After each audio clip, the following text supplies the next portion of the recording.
Que la neumonía sigue siendo la primera causa de muerte infantil, o sea, en los primeros, o muerte infantil en el primer año y luego muerte en todos los pequeños menores de 5 años, ¿no? Su prevalencia es bastante alta, sobre todo en los más chiquitines, en los menores de 5 años, ¿ok? Y se presenta en mayor tasa obviamente en los países en vías de desarrollo como el nuestro. Hay que tener en cuenta que la neumonía es una infección pulmonar aguda que compromete todo el parénquima en sí, alveolo, intersticio, pleura visceral, vías respiratorias y estructuras vasculares. Su etiología puede ser virus, bacterias o algunos patógenos como hongos o parásitos. Todos son diversos y de origen infeccioso.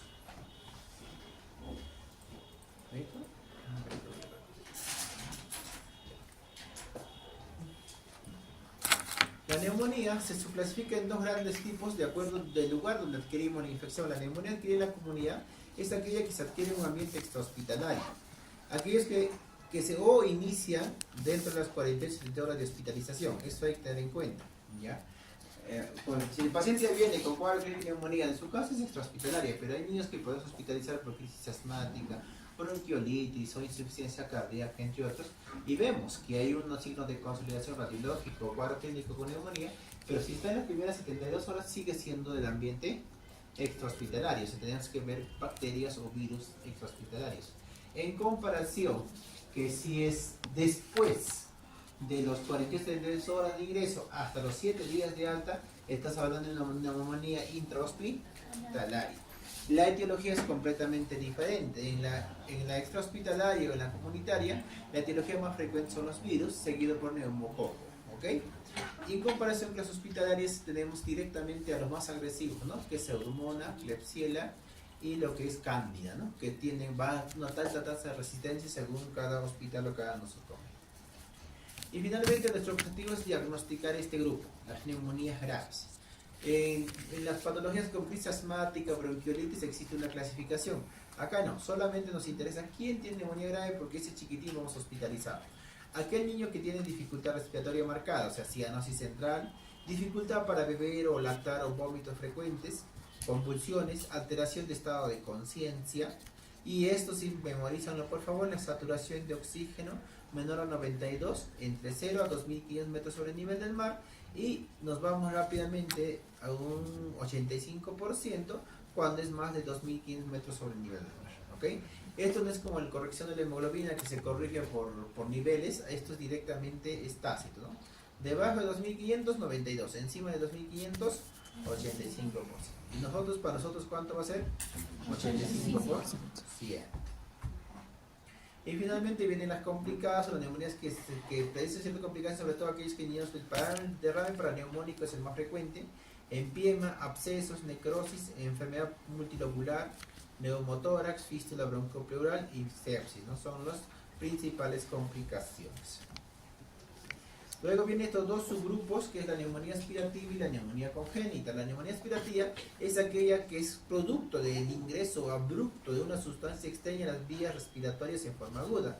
Las distintas manifestaciones clínicas van a depender del tipo, si la ingesta es sólido, líquido o gas, y el volumen aspirado. Esto sucede bastante en los pacientes con problemas neurológicos, o sea, para los pacientes postrados, crónicos, como para el cerebro infantil, o durante un cuadro de estatus convulsivo. En comparación, la neumonía congénita es aquella que se adquiere intraútero o durante el nacimiento. Exclusivamente subdividimos a los enanos menores de un mes para este grupo pequeño. Las causas son múltiples, como les comentaba. Los virus son la principal causa de neumonía. Aquí en la comunidad, en los menores de 5 años, estamos hablando del 50-60%.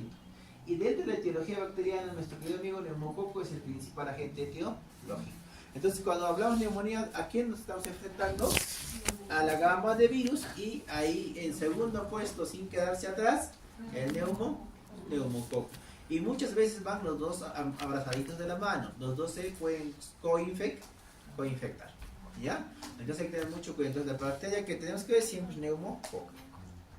Esta es una clasificación por edad que va a variar bastante de lo que es menos de un mes, o sea, neonatos.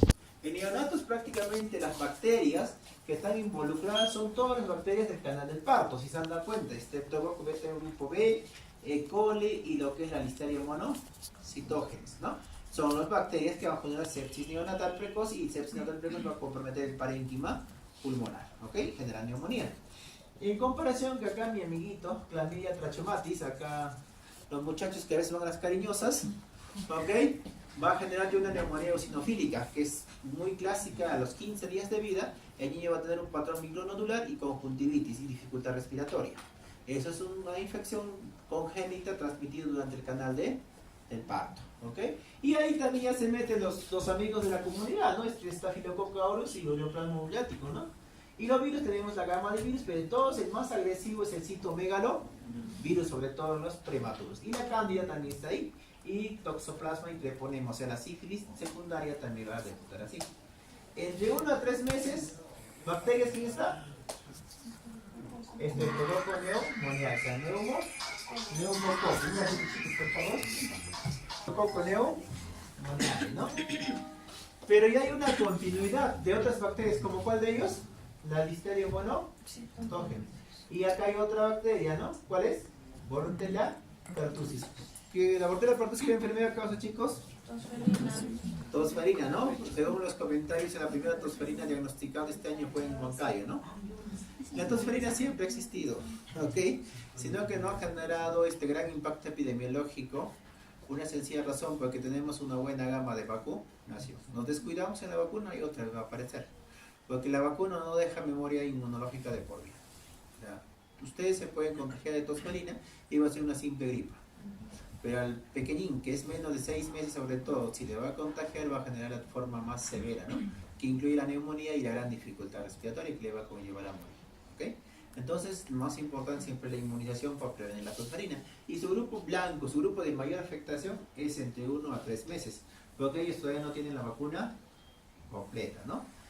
¿La tosferina en qué vacuna está incluido, chicos? Pentavalente. ¿A qué edad se empieza a vacunar? 2 meses. ¿Qué más? 4 y 6. Ok, estos tienen una vacuna más. Ok, por eso es el blanco. A los de 4 en 4 años, 11 más 29 días, ya no está como causa, ¿se dan cuenta? Porque ya ellos están coberturados con vacuna, la gran mayoría, o han sobrevivido a la infección los pobres, ¿ok? Entonces tenemos como bacteria neumococo, Aedes tipo B, cada vez menos, sea por la vacuna, igual la pentavalente, ¿no? Que tiene una buena cobertura, Moraxella catarrhalis, Staphylococcus aureus, incluye la marza. Acá ya hay un debut de Mycoplasma pneumoniae y la tuberculosis, ¿no? Más de 5 años, ya prácticamente adolescentes, neumococo, Mycoplasma pneumoniae, que es cada vez más prevalente, Clamidia pneumoniae y finalmente la Mycobacteria tuberculosa. Y tenemos los virus, en todos, como ustedes ven en este grupo etario de 1 mes hasta 5 años, ¿quién es? Virus sincitial respiratorio, la influenza A y B, la parainfluenza, adenovirus y metaneuvirus. Se repite igualito en los dos grupos etarios. Y finalmente, en los más de 5 años, ya el virus sincitial desaparece y solamente ya nos quedamos de recuerdo con hemofilufluenza A y B, ¿no? Sobre todo los chiquitos inmunocomprometidos o desnutridos o los niñitos con obesidad, ¿no? Actualmente en este grupo también tenemos que incluir el coronavirus, ¿no? Que algunos chiquitines siguen afectando. Pero, por decir, él es el responsable del 60% de las etiologías y él sería 40%. Pero hay estudios que dicen que puede haber coinfecciones o mixtas afectando el 70%, ¿ya? Entonces eso hay que recordar siempre. La fisiopatología, ¿cómo se genera la neumonía? La neumonía es una infección aguda ocasionada por un desequilibrio entre la defensa del huésped, patogenicidad e invasividad del agente causal. ¿Okay? Es un desequilibrio entre las bacterias y la barrera. ¿Cómo ingresa el patógeno? Hay 3 vías clásicas: la aspiración o la microaspiración, la inhalación y finalmente la vía hematogénica. La aspiración es clásica ¿de qué bacteria? Ustedes que han llevado microbiología, les escucho. ¿Qué bacteria? ¿Cuál? ¿Virus o bacteria usa la vía aspirativa? No, bacteria. El neumococo. ¿Okay? Normalmente, si veo con todos ustedes de acá, ¿cuántos son? Hasta abajo de cubero estamos 40, ¿no? Más o menos de ustedes, unos 10 está colonizado por neumococo. Y lo tiene en su orofaringe. El neumococo está ahí feliz. No hace infección, no le molesta, vive su vida. Pero cuando ustedes en algún momento van a tener una infección respiratoria viral, obviamente van a tener ¿qué cosa? Van a tener un proceso inflamatorio. Y dentro del proceso inflamatorio va a haber inflamación incluida en las vías respiratorias inferiores. y ustedes van a hacer un mecanismo de defensa, estornudo, tos, ¿no? En ese momento se aspiran ustedes con micropartículas que incluye el neumococo, que llega al alveolo y el alveolo es completamente estéril, genera todo el mecanismo inflamatorio. En comparación que la inhalación es usada por la gran cantidad de virus y Mycoplasma pneumoniae, ¿no? Yo paso por ahí, estornudo y ustedes lo aspiran.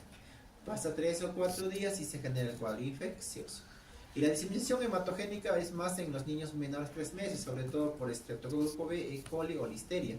O también puede ser de zonas distantes, como el Staphylococcus aureus, ¿no? Una artritis va a generar una neumonía. Entonces tenemos las 3 vías. Pero cualquier vía que llegue la bacteria tiene que superar el tracto respiratorio, o sea, su mecanismo de barrera, que es la secreción de moco, y su mecanismo inmunológico, tanto tumoral y celular. ¿Ok? Hay que tener en cuenta que esta patología afecta ¿cuánto? Más o menos 156 millones de casos de neumonía al año, es bastante alto. Y 95% ocurren en países en vía de desarrollo, o sea, en Latinoamérica y África subsahariana y Asia central. ¿Ok? El Perú, la infección respiratoria baja afecta ¿cuánto? 18.900 muertes. Estamos hablando de una tasa de 60.7 por 1000 habitantes. Entonces, en los niños pequeñitos es la primera causa de muerte, por eso es importante. En los últimos 30 años, las muertes por infección respiratoria aguda baja se han mantenido en el primer lugar. Como ven ustedes, tiene picos, sobre todo este es un resumen entre la semana 22 hasta la semana 36, su pico más alto está coincidiendo con el invierno, ¿no? En la costa lo que es el invierno húmedo y acá nosotros el friaje, ¿no? Los dos generan mayor tasa de neumonía y obviamente mayor tasa de muerte. Pero ¿quiénes fallecen? El tiempo promedio que demoraron los usuarios en buscar atención desde el inicio de los síntomas es 4.3 días, un rango de 3.2 a 5.4 o de 0 a 56 días. O sea, algún momento ellos acudieron a buscar atención médica, sino que no hubo una buena respuesta de los centros de salud. ¿Okay? 75% de fallecidos, la primera atención fue dentro de los 4 primeros días iniciados los síntomas. O sea, ¿qué pasó? El 75 no le diagnosticaron neumonía. Así de sencillo, ¿no? Se murieron. ¿Y quién es el responsable, chicos? El futuro de ustedes, ¿no? Cuando hagan cero. ¿Ya? Pobrecito que se les muere una neumonía, van a ir al comité todavía. La medida de días transcurridos entre la fecha de la primera atención y la fecha de defunción es ¿cuánto? 8.3 días, o sea, una semana. Les da una semana para que hagan un buen diagnóstico, un buen tratamiento y hasta que lo puedan transferir. Entonces prácticamente en otros países, por eso con esta pequeña diferencia digo que en países como Europa y Norteamérica no hay fallecimientos por neumonía en los niños, pero que su respuesta es bastante alta, ¿ya? Entonces nosotros no debemos fallecer. Mientras que el tiempo promedio de enfermedad es 9 días. El 75% de los niños fallecen dentro de los 12 días iniciados los síntomas, ¿ok? No fallecen rápido, no es que fallecen en un día por neumonía.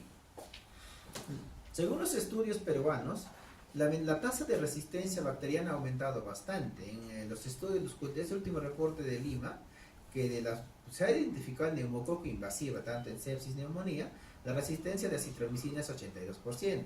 ¿Okay? Prácticamente de 10, 8 son resistentes. Eso algún docente tal vez le diga, o un adulto ya han enseñado, ¿no? Acitromicina cubre ¿qué? Neumococo y micoplasma, hay que darle. Tal vez han escuchado esa frasecita clase. Pero en niños no funciona. El neumococo es resistente a citro al 100%, prácticamente 80%. Al cotrimoxazol, a la clindamicina es bastante resistente, pero es sensible al cloranfenicol todavía. La resistencia a penicilina para cepas causantes de la neumonía, la CIN es de 14.4% de resistencia intermedia y 3.8% de resistencia alta. Si sumamos los dos, prácticamente tendríamos un 19.2%, o sea, 19% de resistencia a las penicilinas, completamente inversa a la citromicina. Entonces, ¿qué van a usar ustedes? Una penicilina, una amoxicilina. Pero la dosis vamos a hablar ahorita cuando lleguemos a la hora de la terapéutica. ¿Cuáles son los factores de riesgo, chicos? ¿Quién está más riesgo? Los chicos, miren, los factores de riesgo ambientales tenemos a la contaminación por humo de combustión de compuestos orgánicos, madera, bosta, otros, exposición o tabaquismo pasivo y así, amino. A ver, ustedes con sus grandes conocimientos de medicina interna, ¿qué hace el tabaco en el pulmón? ¿Cómo? Dice, hola, alveolo, ¿cómo estás? ¿Qué sustancia se produce? Ya, la nicotina. ¿Ya qué hace la nicotina en el pulmón? En sí, acuérdate que el tabaquismo te va a liberar un hidrocarburo. El hidrocarburo directamente hace un daño tisular directo a nivel parenquima pulmonar. Entonces, tanto la bosta como el tabaco son hidrocarburos que llega al parenquima pulmonar y genera una inflamación de la mucosa ciliar. Y en los pequeños que todavía están en desarrollo, con mucho más razón, producen una cicatrización anómala que le predispone a tener bronquiolitis o neumonía. Hacinamiento es lo mismo. ¿Cuándo se habla de hacinamiento? ¿Cuántas personas en una habitación tienen que dormir para decir que están hacinados? Acá no están hacinados ustedes, ¿no? Porque cumplimos el protocolo. ¿Cuándo se dice? Más de 4 personas en una habitación. Se habla de hacinamiento, o sea, papá, mamá, más 2 chiquitos en un cuarto y es así. El hacinamiento aumenta las infecciones virales mucho más rápido que no hacinados. Y los más afectados son los más chiquititos. Luego tenemos la ausencia de lactancia exclusiva. Eso es importante. Hay estudios demostrados que la lactancia materna exclusiva hasta los 6 meses es un factor protector para neumonía, para bronquiolitis, para gastroenteritis al 80%. O sea, de esos chicos solo 20% se van a enfermar de estas patologías y los 80% van a ser protegidos. ¿Ok? Eso hay que tener en cuenta. La vacunación incompleta ausente, ese es uno de los factores, una de las variables en quiebre que en estos últimos años, con este gobierno desastroso, hemos bajado nuestra tasa de vacunación del 95% a un 85% y ya estamos viendo los estragos. ¿Ok? Entonces hay que tener cuidado de eso. No práctica o práctica inadecuada lavado de manos. Eso hay que siempre incluir a los chiquititos y educar a la familia a lavado de manos. Asistencia a guarderías, lamentablemente es cierto, los chiquitos por necesidad económica van a las guarderías y actualmente las puna más, ¿no? Con los mocos, con las gripas y se contagian. Ahí también hay que incluir a los pre-kinder, los chiquitos que van de 2 a 3 años, los kinder, igualitos como una guardería, en otras palabras. Ellos tienen más riesgo de neumonía, bronquiolitis, otitis y sinusitis. Contacto con persona enferma, eso también es importante. Si yo tengo un familiar, papá, mamá con infección respiratoria superior, tengo 2.5 veces más de adquirir una infección baja como una neumonía, porque yo soy el contacto intradomiciliario, ¿no? Si yo con alguien me cruza en camino me va a estornudar, tengo menos riesgo, pero si ese alguien va a dormir a mi costado, hasta que me va a contagiar, ¿no? Es lógica, entonces hay que tener mucho cuidado con eso, ¿ya? Y finalmente los inherentes, ¿no? Inmunodeficiencia, fibrosis quística, existencia primaria, síndrome de Down. Y los factores para hacer la enfermedad grave son los menores de 6 meses, la prematuridad, la desnutrición moderada severa, la infección por HIV, la enfermedad cardíaca. Eso hay que tener cuidado. Los cardiópatas, los que han sido prematuros o los que tienen alguna patología neurológica también que no está acá, ellos van a ser siempre neumonía grave. Entonces, ellos si algún momento se cruzan en salud, derivanlo rápidamente, no pierdan tiempo, se va a complicar. Y esto no se olviden. Se debe tener en cuenta que el bajo nivel socioeconómico y bajo nivel educativo de la madre y el cuidador como factor de riesgo para mortalidad en neumonía, ni siquiera es para neumonía, es para mortalidad. O sea, la primera causa de muerte en el Perú es neumonía y la causa básica de la neumonía ¿cuál es? La pobreza y la desnutrición. ¿Ok? Y lamentablemente en el Perú actualmente hay más pobres que en la época de los años 2010, ¿ya? La tasa de pobres ha aumentado. ¿Saben cuánto por ciento? Antes en el Perú supuestamente hasta que nuestro queridísimo Pedro Castillo asuma cuántos pobres éramos, 20%. O sea, de 10 peruanos, 2 eran pobres. ¿Ahora cuántos son? Con esta querida Dina Boluarte. La clase media ha sido masacrada textualmente, ¿no? Actualmente la tasa de pobres son 35%. O sea, de 10, 3.5, o sea, 3 o 4 de acuerdo a la situación, son pobres. Y eso va a conllevar mayor tasa de muerte. ¿Ok? Eso es inevitable. ¿Por qué la pobreza? Por la escasez de trabajo, ¿no? Y por la inestabilidad que nuestros queridos chamos han venido a quitar el trabajo. Ok, el cuadro clínico es fácil, chicos. ¿Cuáles son? Esas 3 primeras palabras como padre nuestro. Fiebre, taquidia, tos son sugerentes de neumonía. Podemos decir que son signos casi patognomónicos, ¿ya? Pero casi, porque hay neumonías que pueden ser sin fiebre y hay neumonías sin tos, ¿ya? Neumonía sin fiebre, ejemplo, es causada por la clamidia trachomatis. Puede haber tos y dificultad respiratoria. Y la neumonía sin tos puede ser causada por Staphylococcus aureus. Puede haber fiebre y dificultad respiratoria, pero no tos, porque es periférico y hematogénico. Por eso es casi patognomónico. neumónico. Pero el neumococo, que es el más frecuente, genera eso. Pero tiene que ser una fiebre con ciertas características. ¿Cuáles son? Son 3 características. Que dure 3 días. 3 días de fiebre. ¿Ok? Que a pesar de un tratamiento convencional, o sea, habitual, de sintomáticos, no haya recuperación. ¿Ya? La tos tiene que ser asociada a una tos productiva. Y finalmente la taquipnia, ¿no? Que es un signo de mayor sensibilidad y más valioso para la exclusión del diagnóstico. ¿Para qué es importante la taquipnia, chicos? Para la exclusión. O sea, ¿qué quiere decir? Si yo tengo taquipnia, puede ser que tenga neumonía, puede ser que tenga bronquiolitis, puede ser que tenga asma, o puede ser que tenga insuficiencia cardíaca, por todos que producen taquipnia, ¿no? Si no tengo neumonía. Es la certeza, ¿ok?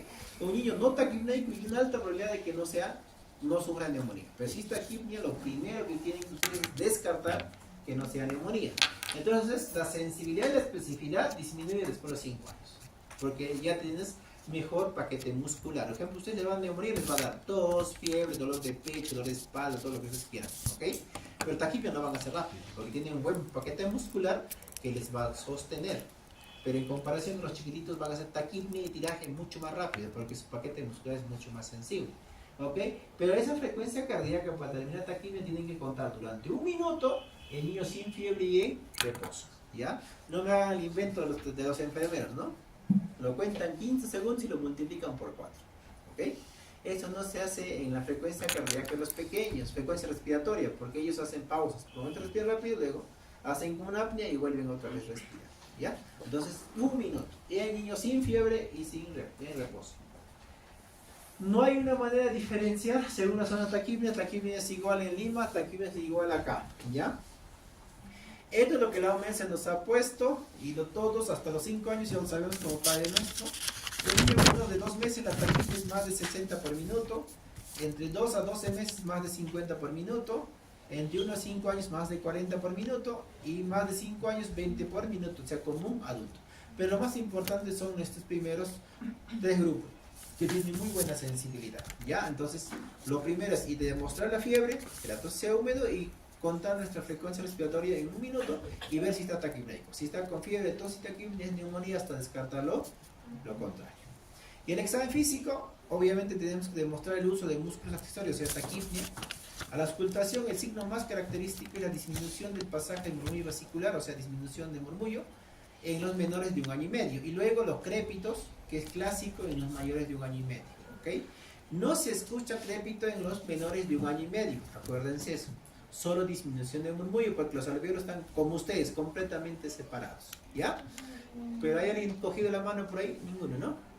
Recién los poros de Kohn y los canales de Lambert se forman al año y medio.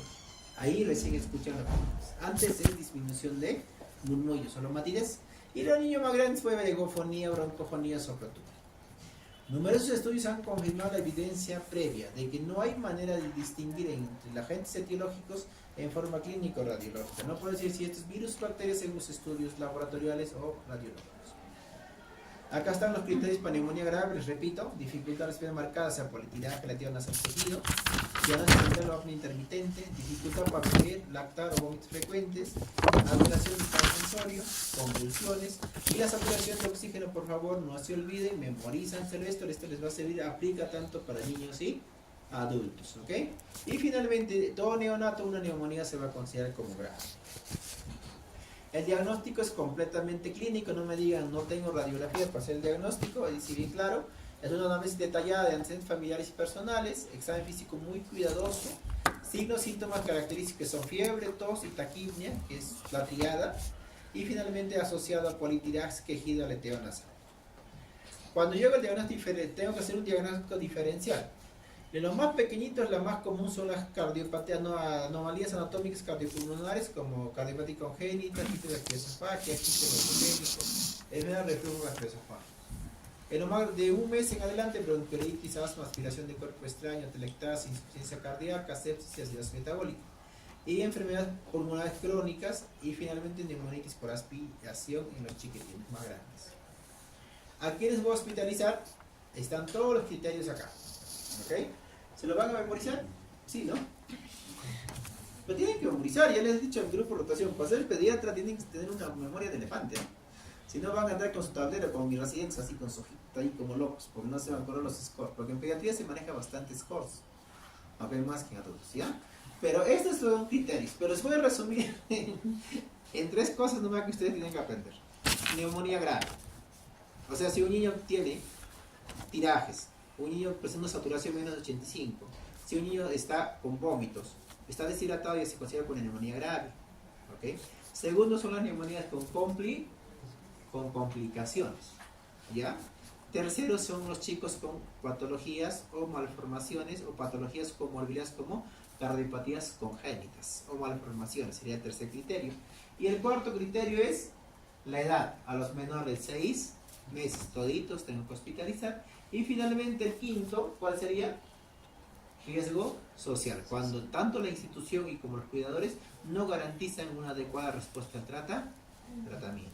Entonces, una neumonía grave se va a hospitalizar, una neumonía complicada se va a hospitalizar, un paciente con una comorbilidad se va a hospitalizar, todo niño menor de 6 meses se va a hospitalizar, y finalmente si el cuidador o el centro de salud no tiene la suficiente respuesta, tiene que ser hospitalizado. Tendríamos 5 criterios resumidos para que ustedes sí se lo pueden memorizar. Entonces, pero ya para más conocimiento, si alguno de ustedes quiere hacer pediatría o para que ingrese a UCI, la necesidad de un soporte ventilatorio, signo de dificultad respiratoria inminente o falla o monitoreo cardiopulmonar en cuadro de sepsis, ¿no? Son los 3 criterios para ingresar a una UCI. De otros exámenes auxiliares, bien claro acá dice, no se sugiere el uso rutinario de exámenes auxiliares de laboratorio para el diagnóstico de neumonía. No se sugiere. Pero si hay posibilidades y sobre todo aquellas neumonías que van a requerir hospitalizarse, se puede pedir un hemograma completo, PCR y procalcitónico. Solamente yo pido a veces hemograma y PCR. ¿Hemograma para qué es? Para ver el compromiso de la leucocitosis, para ver que no esté séptico, ¿ok? Y PCR me sirve para ver seguimiento. Las bacterias se elevan el PCR mucho más, es cierto, más de 80, eso dice en la literatura. Pero hay virus que también pueden llevar hasta 200, 300, que es la influenza y el coronavirus, elevan el PCR en gran manera más que una bacteria. Por lo tanto, no puedes distinguir que un PCR es bacteria o virus. Pero sí te sirve para el tratamiento. A las 70 horas se pide un control, ya debe estar con una reducción más del 50%. Quiere decir que si empezaste con 80, al tercer día debe estar debajo de 40, o sea, con 35 o negativizado. Quiere decir que tu tratamiento está bien. La procalcitonina tiene mejor sensibilidad para etiología bacteriana. Un corte más de 0.5 nanogramos por litro es bacteriana sí o sí, ¿ok? Pero lo malo es el costo y la accesibilidad, ¿no? El Hospital Ramiro Piedra lo hace, pero porque es un hospital nacional. Pero otros centros de salud, el Carmen te apuesto que no lo hace, ¿ok? Entonces el PCR sí lo hacen en todos los centros o nosocomios de pequeña escala, ¿ya? Imágenes, ¿cuándo voy a pedir? Signos de gravedad, sospecha de neumonía sin signo de gravedad y manejo ambulatorio no se pide, solo aquí es hospitalizar. Duda diagnóstica o mala evolución del cuadro clínico. Acá viene el criterio de las 72 horas. Si yo he dado un tratamiento adecuado y a las 72 horas el niño empeora, hace fiebre, hace taquipnia, yo tengo que tomar una radiografía para buscar complicaciones o comorbilidades. Pero en esta parte nosotros, y esto es lo que dice la guía, pero lamentablemente no es al 100% certero porque es una guía nacional. Lo que son en zonas epidemiológicas de quiste hidratídico, a veces es mejor pedir una radiografía. Porque la tasa de quiste hidratídico complicado con neumonía es bastante alta en todo lo que es la quebrada del Valle del Mantaro. ¿Ok? Empezando desde la Oroya y terminando en Concepción, ¿no?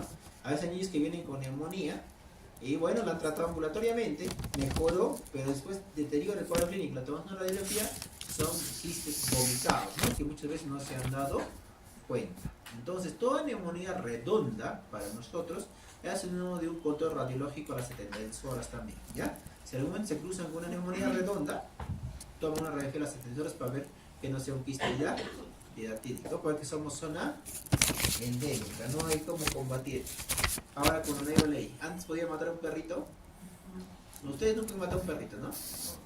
Cuando era Cerú maté un montón de perritos, ¿ya? Andaba con mi cabeza de pollo y mataba a los perros en la calle, y toma. Porque había tantos perros donde hacía Cerú que cada paso había 5 perros durmiendo y había pulas por todo lado, escate de perros por todo lado, y ese tiempo el Estado nos permitía matar a los perros. Entonces mi técnico sanitario con su veneno andaba y mataba a los perros ahí. Y previamente él avisaba a toda la comunidad que iba a matar a los perros. ¿Ok? Ahora pobrecito que mata al perro le linchan, ¿no? Entonces esa era una manera de erradicar. Actualmente hay zonas de ejemplo sur de acá de Huancay, que ustedes los que van al sur y hoy el otro día a Zapayanga. Qué bestia, qué cantidad de perros. No sé si nos dan carnero al palo o perro al palo, ¿no? Pero qué cantidad de perros, ¿no? Entonces el perro es uno de los primeros transmisores de histidad tídica, ¿no? Hay casos de quistes técnicos autónomos en Chilca. Hay niños que nunca han salido de Chilca, o sea, nunca han ido al campo, no son de origen, tienen quiste tídico. ¿Cómo se han contagiado? La lamida del perro. El perro ha ido a la feria de Cotocote y se ha contagiado y él ha contagiado a su amigo, al amigo el perro, y este amigo el perro contagió al niño. ¿Ok? Entonces debemos hacer un buen manejo, ¿no? Los perros callejeros deben ser vacunados, haber alguna intervención, realmente no es nuestra política, pero tenemos que hacerlo. Otros exámenes como hemocultivo, secreción faríngea, dosaje de tuberculosis solamente es de acuerdo a cada cuadro o cada sospecha. Pero este es una nueva introducción con la guía a partir de 2019, que todos los centros ya lo tienen, es realizar el paciente de neumonía. El paciente estar quieto, obtener una buena onda de pulso y la de fiebre debe en 30 segundos. La pulsioximetría o la saturación de oxígeno, ¿no? Y al hecho práctico, la onda tiene que estar constante por 30 segundos y de ahí vemos que hay una asociación buena con la frecuencia cardíaca. La primera medida para el manejo de estos chicos, tanto ambulatorio o hospitalizado, es la buena hidratación, porque por la taquipnea que se pierde líquidos, agua, más pierde ahí sensible, ¿no? Entonces cuando se va a la casita igual el señor tiene que tomar bastante bebida tibia, ¿no? Por nuestra cultura, ¿no? No necesariamente tiene que ser tibia, ¿no? Es la entrada bebida nada más, ¿no? Pero por nuestra cultura serrana, bebida tibia, ¿no? O sea, agüita tibia, ¿ok? Porque si le dices a la mamá que es agua fría, te va a decir que este médico no sabe nada, ¿ya? La alimentación tiene que continuar con su lactancia materna, con su fórmula maternizada, si es alimentación combinada igual, ¿ok? Pero la alimentación debe ser fraccionada, ese es el truco. O sea, si antes comía 5 veces, ahora que coma 7 veces. O sea, darle poco cantidad y más frecuente, porque por la taquipnea puede vomitar en cualquier momento, ¿ya? O en caso de hospitalizado, puede ser una canalización de una vía endovenosa para una buena hidratación. Y acá dice 6 acciones claves para el manejo de neumonía a los que vamos a dar ambulatoriamente o cuando vamos a dar de alta. Este es el acrónimo FALTAR. F es manejo de la fiebre. F de fiebre. A de alimentación, continúo con la alimentación. L de líquidos. T de tos. Acá dice, si lo voy a leer, porque no le cuesta nota diapositiva. Evitar uso de antitusígenos, expectorantes y antihistamínicos descongestionantes. Cuando sean médicos, no venden su alma al amiguito que te va a indicar dextrometorfano, ¿ya? Ok, ustedes no se usa, ejemplo, yo no uso antitusígenos. Y 2 visitadas ya no vienen la pastilla con su bendito auricular, ¿ya? Ok, entonces hay que ser conscientes que acá no se usa antitusígenos. Y esto sí, A de alarma, siguen alarma, hay que explicar bien al momento de alta. Si el bebé empieza con dificultad para respirar, el bebé la fiebre persiste después de 48 horas de tratamiento, hay dificultad para beber, lactar, vómitos frecuentes, compromiso de estado central, o la niña no, empeora, la mamá dice, doctor, veo que está peor, la mamá es la mejor observadora porque su bebé sabe sus estados de ánimo, ¿no? Entonces si la mamá dice, doctor, está peor, entonces usted tiene que en ese momento traer al bebé y derivar a un centro de mayor complejidad. Y finalmente en la nariz, es la limpieza de las fosas nasales. Los niños cuanto más pequeños son respiradores nasales al 100%, ellos no respiran por la boca. Y por lo tanto, si la nariz está tapada, va a haber mayor dificultad respiratoria. Entonces, tenemos que enseñar un lavado prolijo de la nariz con cloruro de sodio en gotitas, o sino con agüita tibia, ¿ya? Las medidas preventivas más importantes, ¿cuáles son las que tienen que educar a la mano ustedes? Adecuada práctica y higiene de manos, lavada de manos. Estornudar en el codo. Alimentación lactancia exclusiva hasta los 6 meses. Alimentación balanceada nutritiva según grupo etario. Vacunación según el esquema nacional en los menores de 5 años. Evitar anemia consumiendo alimentos ricos en hierro. Consumir alimentos ricos en zinc y suplementos de zinc. Acá me detengo, chicos. ¿Están de acuerdo conmigo esto? ¿La anemia ha aumentado o ha disminuido en los últimos 5 años? ¿Por qué? Porque están más pobres, pues ya les he dicho. No es fácil decir, señora, dele carne todos los días. Si no tiene plata, ¿dónde va a conseguir? En la ciudad es fácil, ejemplo, yo tengo estrategias en las mamis, de hecho que le den carne molida. 100 gramos de carne molida cuesta exactamente 2 soles.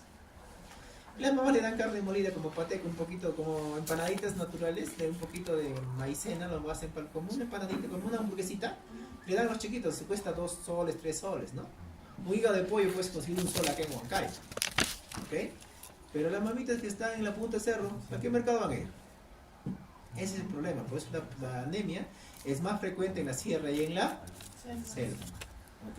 En la selva tenéis por sus costumbres, porque ellos son más comidas más, más vegetarianas, ¿no? Eso es lo más importante, por eso no se les puede introducir. Y finalmente, sí, en el gobierno ahora, como decía en mi grupo de práctica, ahora sí tienen casi todos los centros de salud. Ya podemos suplementar con zinc los chiquititos, porque en la sierra la más deficiencia más grande es zinc. Porque zinc, ¿dónde se encuentra? ¿En qué tipo de alimentos? Productos marinos, ¿no? O sea, pescado, mariscos y frutos secos. ¿Ustedes han comido frutos secos de niño? A ver, alza la mano, consciente y honestamente. Uno. Frutos secos. Sí, ni la mitad, ¿eh? Te apuesto, la misma pregunta hago en la calle y te apuesto que comí 2. Es más costoso y no hay mucho hábito, ¿no? ¿Ok? Entonces, sí se consiguen frutos secos y en pescado, ¿no? Pero lamentablemente aquí en la sierra también la ingesta de pescado es pobre. La trucha no tiene mucho zinc. La trucha tiene buena cantidad de proteína y hierro, sí, pero zinc no tiene. ¿Ok? Hay que tener cuidado con eso. Entonces, si ustedes suplementan con zinc, bien, les va a ayudar mejor su sistema inmunológico de los pequeños, pero mínimo por 3 meses, no le van a dar por una semanita, 2 días, ¿ya? Evitar exposición, contaminación ambiental, inevitable esto, chicos. Huancayo es ahora una de las ciudades más contaminadas, ¿ya, no? Porque mi vecino tiene 3 carros, ya creo, y viejos, ¿no? ¿De dónde se comprarán? ¿Ok? La mayor contaminación de aire por micropartículas es el carro, ¿no? Azufre y plomo. Toda la gasolina tiene plomo y azufre, entonces ellos llegan, igual generan compromiso pulmonar en los más pequeños, ¿no? Y finalmente, contacto con las personas enfermas, ¿no? Que no quieren reducir. Entonces, cuando hospitalizo, voy a dar un soporte de fluidos isotónicos, o sea, de cloruro de sodio, ¿ok? Suplemento de oxígeno de acuerdo al requerimiento. El oxígeno voy a dar cuando la saturación de oxígeno es menor al 85%. Signos clínicos de insuficiencia respiratoria y cianosis. Ya hay que tener cuidado con esto. Porque hay colegas con gran experiencia cometen este error garrafal. Está saturando bien, ¿y por qué le voy a dar oxígeno? Pero tú le ves al pobrecito taquinédico con tiraje, pues satura bien.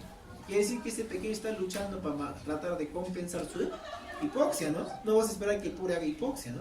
Tú le das oxígeno, su patrón respiratorio se reduce y la recuperación es mucho más rápida. Entonces, son 2 indicaciones clásicas: saturación menos 85 y cuando hay signos clínicos de insuficiencia respiratoria, o sea, tirajes, ¿ok?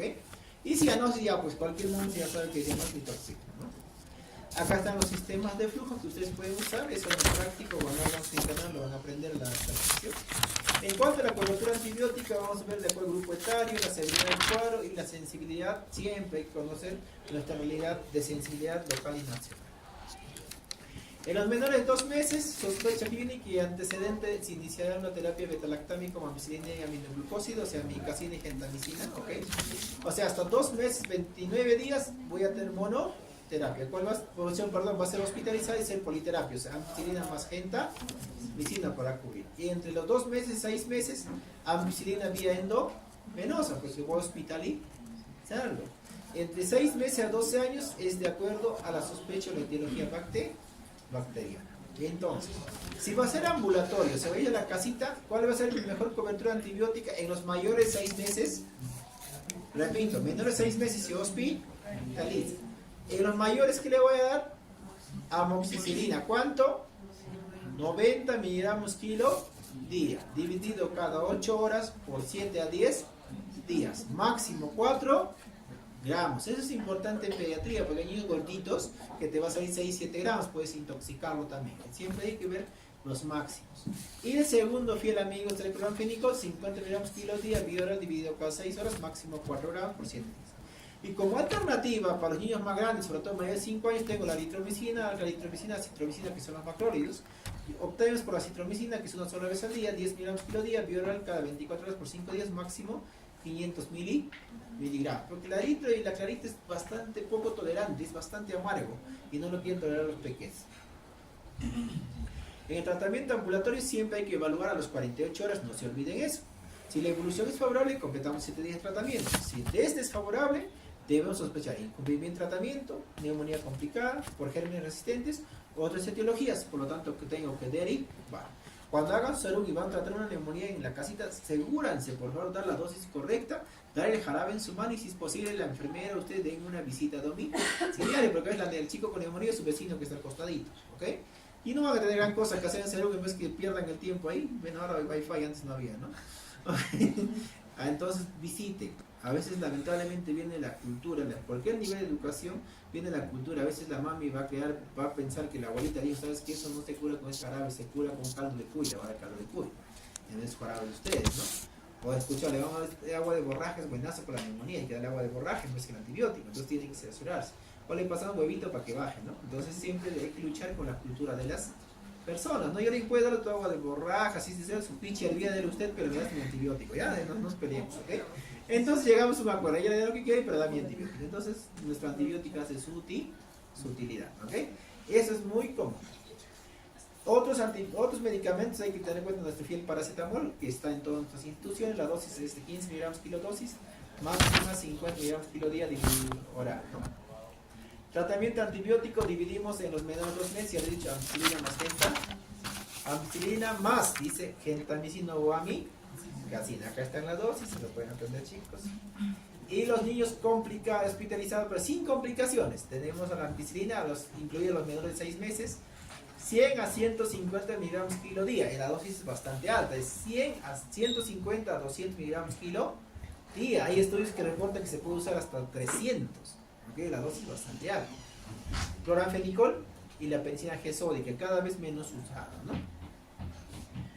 Igual a las 46 horas debemos evolucionar a nuestro paciente. Si va bien, completar los 7 días. Si va mal, ya debemos sospechar una complicación, una neumonía complicada, germen resistente o otras etiologías. Si es complicada, tenemos toda la gama de antibióticos y vamos a tener que luchar o adicionar este medicamento, que es la ceftriaxona. Recién una neumonía complicada se opta por la ceftriaxona, también una dosis bastante alta, 75-100 miligramos kilo día, dividido cada 12 horas, máximo 2 gramos día. ¿Okay? Los signos de alarma, como antes he leído ya, lo mismo que lo que tenemos que explicar, nosotros también tenemos que tener conocimiento. Cuando doy de alta, chicos, deben cumplir estos criterios: estado febril 24-48 horas y clínicamente estable, ¿ok? Tiene una saturación muy buena, ¿ok? Adecuada tolerancia por vía oral y no hay dificultad respiratoria, o sea, que esté comiendo bien, que esté sin fiebre de 48 horas y sin oxígeno por 24 horas. Sobre todo este último falla a los colegas por necesidad de cama, ¿no? Le quitan el oxígeno, satura bien y a las 2 horas le dan de alta. Y en la noche está volviendo con desaturación o hipoxemia. Y la mamá con una denuncia fiscal por homicidio, ¿no? Lo querían matar a su hijo. Tiene todo el derecho, ¿no? Y en la pasadita el pediatra guarda el auditorio. ¿Ok? Entonces, siempre, sin fiebre, 48 horas. Comiendo bien y sin oxígeno 24 horas. Son los 3 criterios para alta, tanto para neumonía y bronquiolitis, si ustedes van a ver. Oye, ¿qué pasa? Complicaciones, la más frecuente es la del amplio neumónico, absceso pulmonar, neumotórax, empiema, neumonía necrotizante, neumatocele y sepsis. ¿Ok? Ya chicos, creo que he terminado. Preguntas que tuvieran.